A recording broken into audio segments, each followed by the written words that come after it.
Olá, está no ar mais uma edição do podcast Diálogos de Justiça, uma produção do Tribunal de Justiça de Roraima que aproxima você das ações do Judiciário, promovendo informação, cidadania e inclusão. E no episódio de hoje nós vamos abordar um tema muito importante para a nossa sociedade, que são os precatórios. E quem vai conversar conosco sobre esta temática, trazendo informações, tirando dúvidas essenciais, é a juíza auxiliar da presidência, doutora Lana Leitão.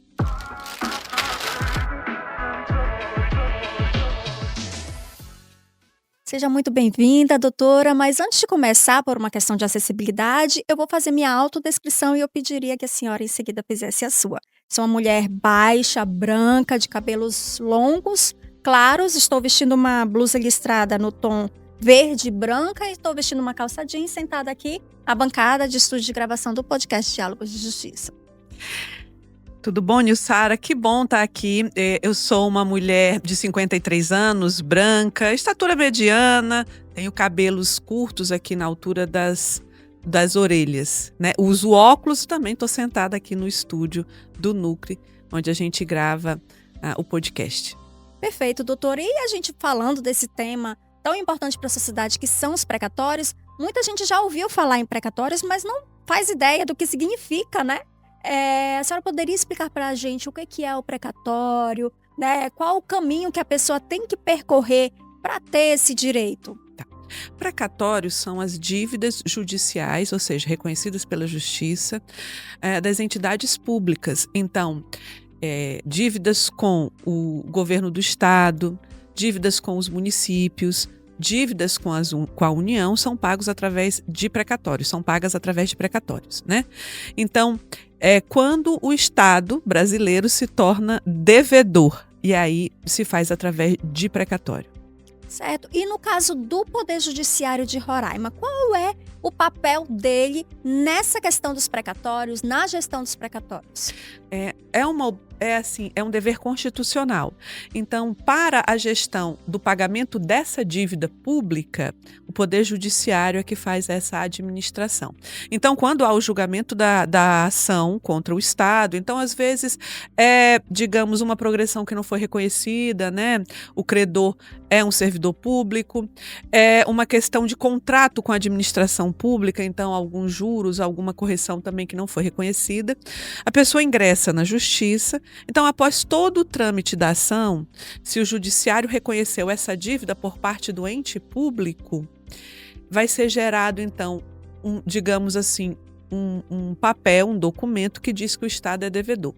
Quem faz o controle desse pagamento, quem vai ser pago, quando vai ser pago, e quem faz a gerência dos recursos para o pagamento dessa dívida é o Poder Judiciário. Perfeito. E o Poder Judiciário também tem a preocupação de firmar acordos com o próprio Estado, com as prefeituras, justamente para verificar aí a melhor forma de pagamento desses precatórios. Como é que funcionam esses acordos? Porque o pagamento de precatório é regulado pela Constituição, pelo artigo 100 da Constituição. O CNJ, né, o Conselho Nacional de Justiça, editou em 2019 uma resolução muito importante que também regulamenta o pagamento dos precatórios, tendo como base o artigo 100, que é a Resolução 303. Né? Nesses dispositivos, há a possibilidade do Poder Judiciário fazer um acordo com os entes estatais justamente para facilitar e para agilizar o pagamento dessas dívidas, né? Infelizmente, a maioria dos estados brasileiros não está com essa dívida em dia, né?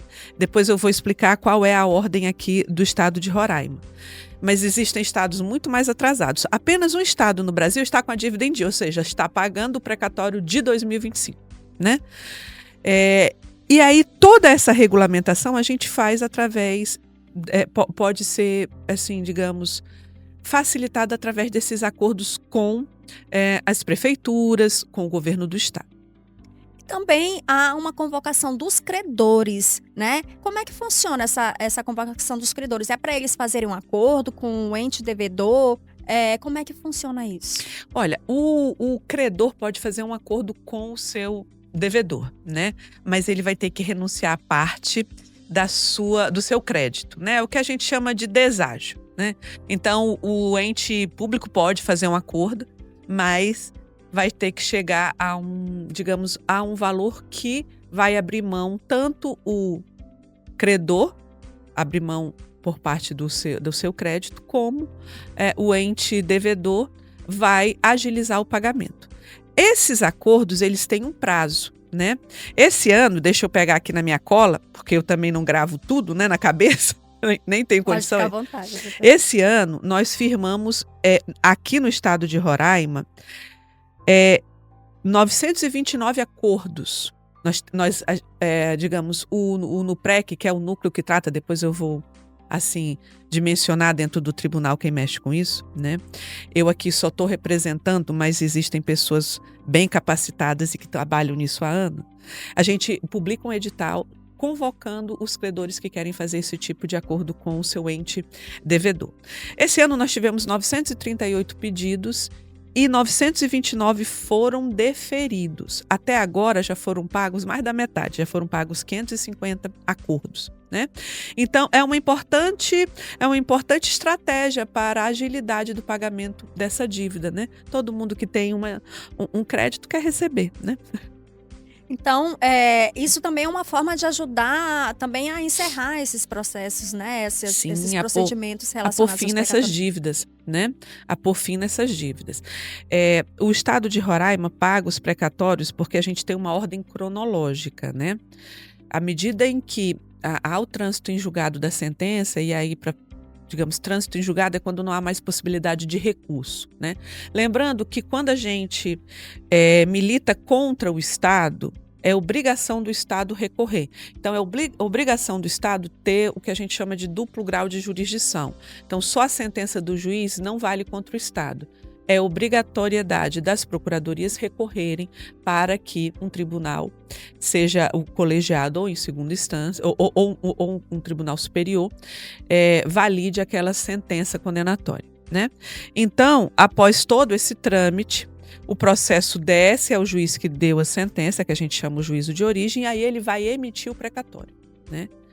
De acordo com o valor, então até 60 salários mínimos, o credor pode ter direito a digamos, uma tramitação especial, que seria um precatório especial, que é o RPV, né? Requisição de pequeno valor, que tem um pagamento mais agilizado.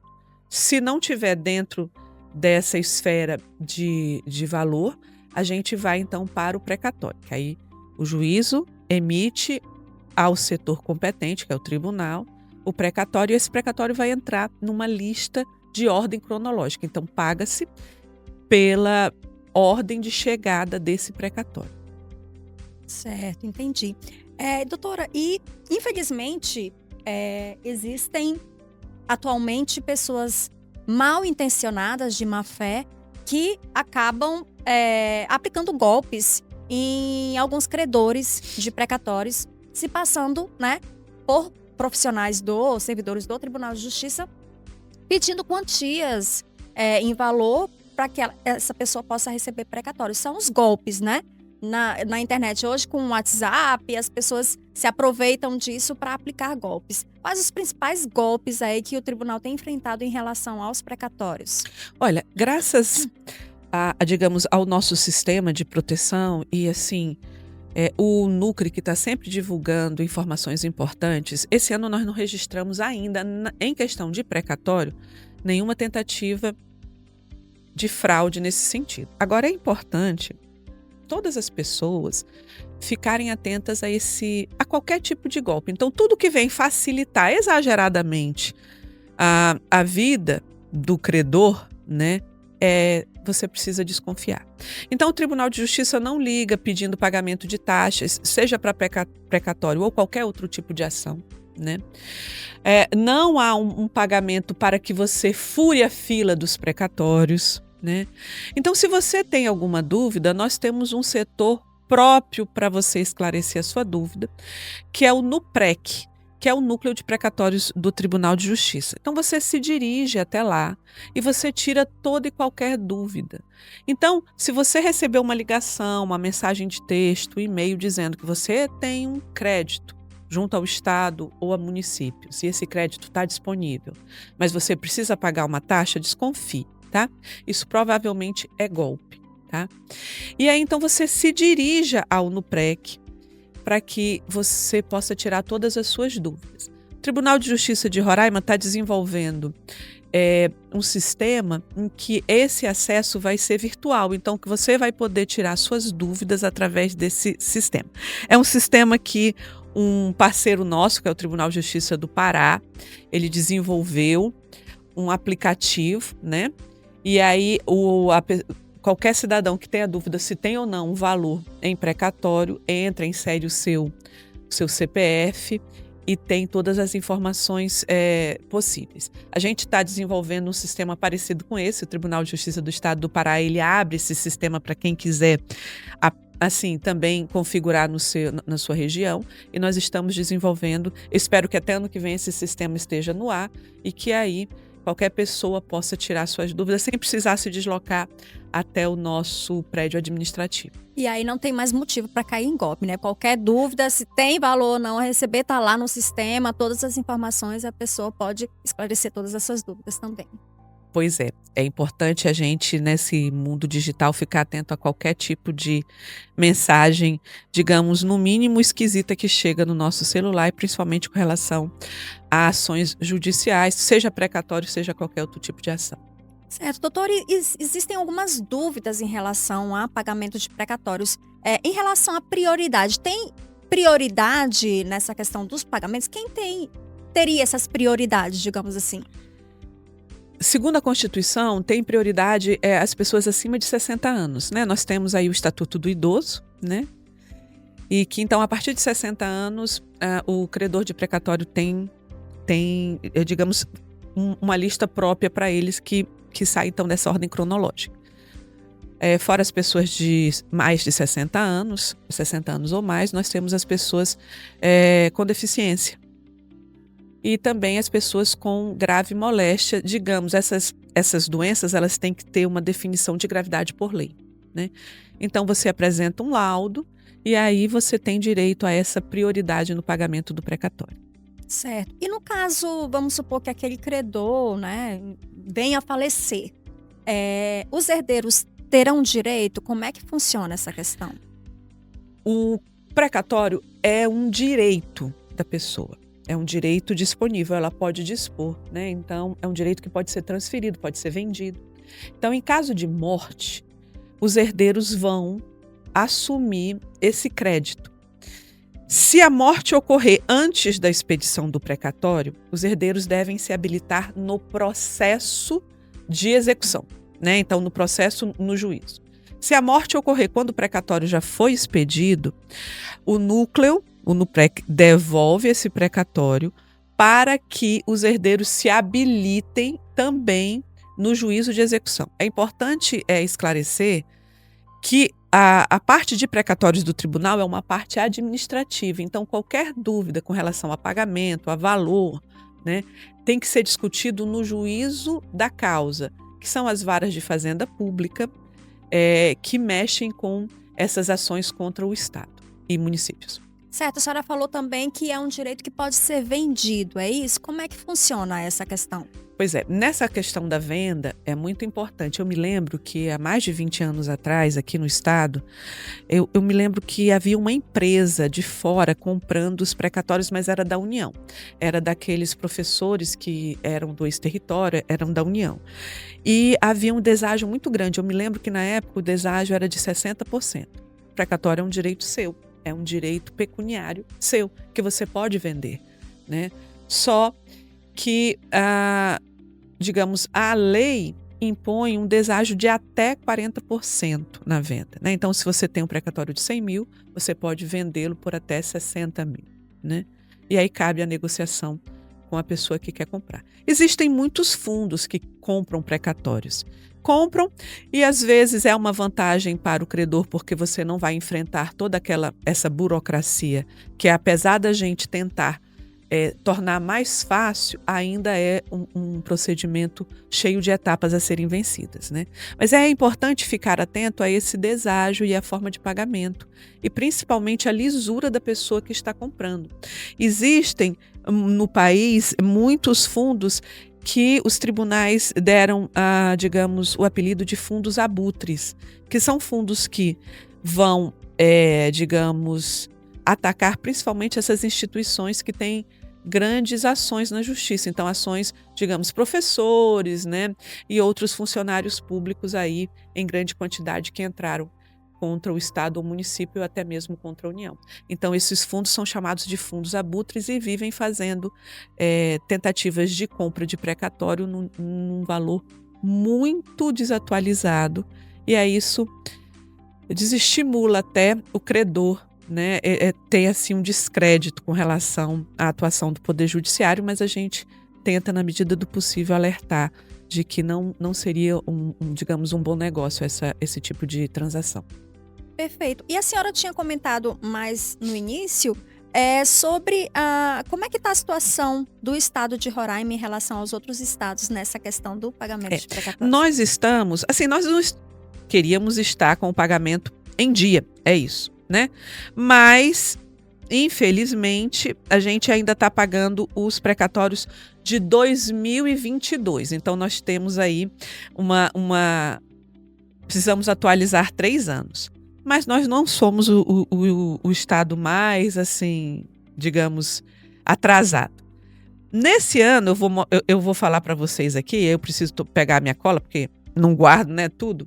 Esse ano, nós já pagamos 136, quase 137 milhões de reais em valores de precatório. E aí envolvendo não só o estado de Roraima, como o município de Boa Vista, FETEC e INSS, tá?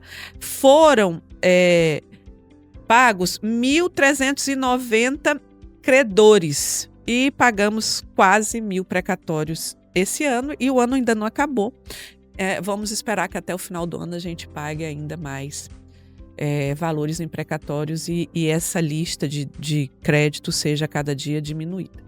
Perfeito, doutora. E a senhora queria colocar mais expor mais alguma atuação do núcleo de precatórios, né, em relação a essa temática? Olha, eu quero primeiro parabenizar a Valdira e toda a sua equipe que trabalha com os precatórios. Eles trabalham isso há anos, né? São pessoas extremamente dedicadas, são servidores e servidoras extremamente dedicados. Eles têm uma preocupação enorme com a agilização do pagamento. Eles têm uma cautela enorme para evitar qualquer tipo de falha no pagamento do precatório e estão sempre atentos e atentas a melhorar e agilizar o pagamento de toda essa dívida, né? É importante dizer que, se você tiver alguma dúvida, entre em contato com o NUPREC, vá lá, ou então procure no site do Tribunal de Justiça os telefones que você pode ter acesso. Nós temos 2 servidoras que fazem esse atendimento ao jurisdicionado, né? E dizer que o Tribunal de Justiça do Estado de Roraima trabalha dentro de toda a sua ampla competência, mas principalmente na parte de precatório, para que todos os credores recebam o mais rápido possível e recebam o valor devidamente corrigido, né? E nós fazemos uma atuação também junto às prefeituras, ao governo do estado, para que essa dívida seja paga e seja liquidada da maneira mais efetiva possível. Perfeito, doutora. A gente queria muito agradecer sua presença aqui, por trazer essas informações, esclarecer dúvidas, porque muitas pessoas não sabem o que se tem direito, não procurou, enfim. Então, são informações realmente importantes para a nossa sociedade, e a gente agradece sua disponibilidade de estar aqui conosco nesta data, auxiliando e contribuindo com as informações aqui no podcast Diálogos de Justiça. Eu é que agradeço e parabenizo aí o NUCRE por essa ferramenta, né, que foi implementada esse ano. Eu acho que a gente tem que se atualizar e buscar comunicar com o jurisdicionado da maneira mais atual possível, e o podcast é uma boa maneira para isso, né? Então, foi um prazer. Espero ter, pelo menos, tentado simplificar o que é um precatório, e espero voltar aqui quando a gente conseguir lançar o nosso aplicativo aí, que vai facilitar a vida de quem tem o crédito contra o estado ou o município. E a gente vai aguardar a senhora, com certeza. Obrigada, Muito obrigada. Nilson. E você que nos acompanhou até aqui, não deixe de acompanhar todas as edições do podcast Diálogos de Justiça no nosso canal do YouTube e acompanhe também as nossas redes sociais. Até a próxima!